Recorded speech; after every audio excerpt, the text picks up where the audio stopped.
Hey, welcome to Golden Chat, where we provide straight talk. I'm your host, Stella, with your co host, Lana. Every week, we talk about senior living, senior housing. We're trying to give you tips on how to live, to have a better experience as a senior in assisted living facilities or independent living. And today, we're going to talk about the question of the day is, how do I let my senior or loved one know that I love them and understand their concerns? Well, good morning, everyone, and I should say actually good afternoon. We had a listener named Sarah that called. She had some concerns with her mother that's currently residing in an independent living facility. So her concerns was that her mother is now isolating a lot to her room. She is not engaging with the other residents at all. She's not eating her meals, 3 meals a day, so she's skipping a lot of her meals, nor is she sleeping well. So, in regards to that, those are her major concerns. So, we wanted to hit on a few, topics regarding that. One thing is that the fact that she is isolating, those are all signs and symptoms of depression. Okay. Mhm. Because when we stop eating well and we aren't sleeping well, then, one thing trickles into another. It becomes a snowball effect. And so she's not getting the engagement either. So those are some major concerns that, she is worried about. And she wants to, help her mom. Also, Stella, she says if they go and see her on a weekly basis, they go grocery shop for her and so forth. So, we wanted to look at ways that she could currently help her mom right now, and then also things for the future. One of them would be, on a weekly basis when you visit your mom, is to provide some type of social engagement, with as far as like maybe an activity. What's really important is getting them outside and seeing the sunlight, whether or not she's using a walker or a wheelchair or she walks without a device. If you could truly get your loved ones out on a daily basis and they can see the sun, Mhm. physically feel the sun. It's not the same as if you're just looking out the window and you're like, oh yeah, she ponders out the window on a daily basis. That's not the same. You really need to feel the sunlight on your body. There's something about the state of Florida that we have going Mhm. for us is the heat, which is healthy, as well as the vitamin D that's coming from the sun, and that helps with your circadian rhythm. So that's something very important that you could do with your mom. Yeah, and you mentioned two great activities there. There's another thing as well is, and I've been trying that myself to have better quality of sleep is to listening to relaxing music. Uh-huh. Um, Basically, people may not have the habit of doing that. So you may want to start with them to help them engage in the process and transition to doing that. So maybe for 15 music, put something on, it could be YouTube or any other platform where you could find music, relaxing music, and you just sit there and listen to that music with them to help them actually relax and get in the state where they are going to have a better quality of sleep. That's Yeah. true. And the one thing is that when we get that daily sunlight, it improves our circadian rhythm. People don't realize when our circadian rhythm is off, we are Mhm. not going to sleep well. So that's a good key point, is to make sure that we can get that sleep. As much as it seems as simple, if we don't sleep or eat well, then we're not going to feel good. You know, um, so those are some good tips to remember, is to definitely get them outside. Yeah, now in the case of Sarah, something we don't realize, and is valid for us as well as seniors, when you live independently, you have a rhythm, and then you may lose your rhythm. And as you said, she may start eating. And I remember that we talked about that, saying that they were even cooking meals for her, and Mhm. she was not eating the meals because she's out of rhythm. So Mhm. basically, it's helping somebody to get back into that rhythm of taking care of themselves. And one of the signs that you mentioned, Lana, about depression is like you're not even taking care of yourself anymore.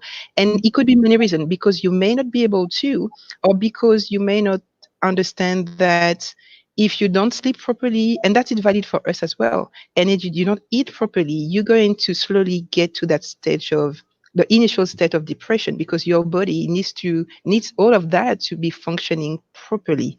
So one thing that we could say, Lana, as maybe giving her the advice of, if she wants her mother to get more supervision or to go to an assisted living facility, maybe helping her to get back into rhythm first, or and we mentioned that in other podcasts before, maybe once a week or once every other week, getting her mom engaged with other people, because you mentioned socializing, and Mhm. maybe going back into going back into meeting other people, talking to other people, as opposed to just being on your own because that's what you know, that's what you do every day.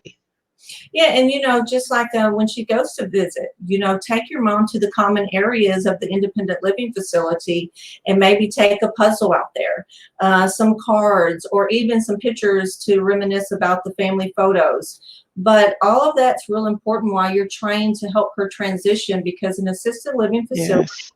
is, as we stated, will assist and supervise you on a daily basis. So when Mhm. she really gets back in the groove of eating well, which means those 3 meals, not one meal, but 3 meals are being cooked for her on a daily basis. She's getting Mhm. protein snacks. People are monitoring her sleep patterns, so they're seeing she's sleeping better now.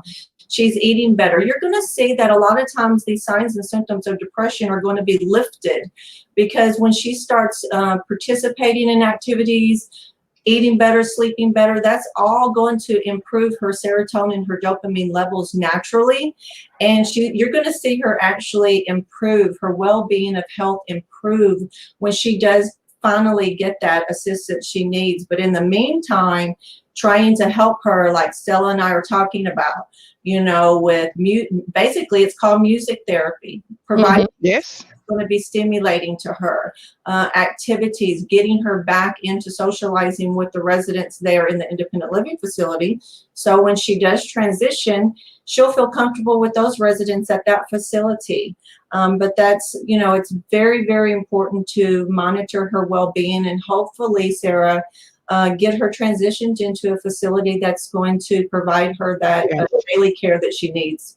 It And will really one improve. thing as well that we can think about is empathizing. So sometimes we're quick to go to solutions, like practical solutions, but sometimes it's realizing what they're going through, and understand. And as I said, how do I show them that I love them? So empathizing is one of the things. So understanding, talking about, actually just maybe talking about how she feels, talking about Mhm. how she feels, and trying to get to see things from her perspective as well, to show that we understand that for her it's new as well, because we don't think about that, but aging is a new thing every day.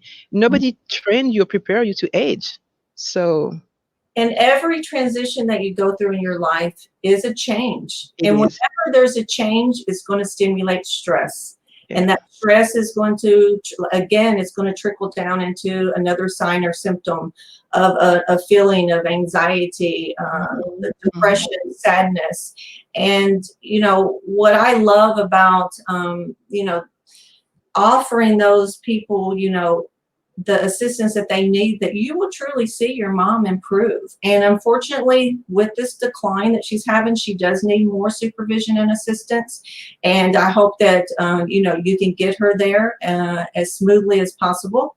But in the meantime, definitely try to take your mom out and provide those activities and some music and walks if possible, because it'll get her out of her room and she'll feel much Yes. better. Yeah. Mhm. So, Sarah, we hope that we were able to give you some pointers to help improve your situation. Now, there are many listeners like you that may be in your situation. So, we invite you, Sarah, as well as you who are listening to us, to maybe take a step further. Maybe you want to actually talk to an advisor and get a free initial assessment. So, we have people with us that are professional advisors. Some of them are nurses like Lana, and Mhm. we want to give you that opportunity to actually talk to somebody, because your case, you're not the only one going through that. So take this opportunity and just take the next step. Talk to one of our advisors, for instance, talk about a situation and get tips, like practical tips on what you can do for yourself as well as your loved one to improve your situation. Yeah. And once again, Sarah, we appreciate you reaching out because when you listeners provide us with Mhm. these situations, it's definitely going to help another listener. And that is our ultimate goal, is to reach out to the community, let you guys know that we're available. So with that said, we hope that you continue to join us on Golden Chat Mhm. and follow us. Send us any questions or call us at 407-794-7277 or email us at hello@easierlivingforyou.com. Find all of our previous podcasts on www.easierlivingforyou.com. And thank you so much. And we hope you join us next week at 12:45 p.m. on Golden Chat. Bye. See you next week. Thanks, Stella. Good chatting. Thank you, Lena. Thank you. Have a good day.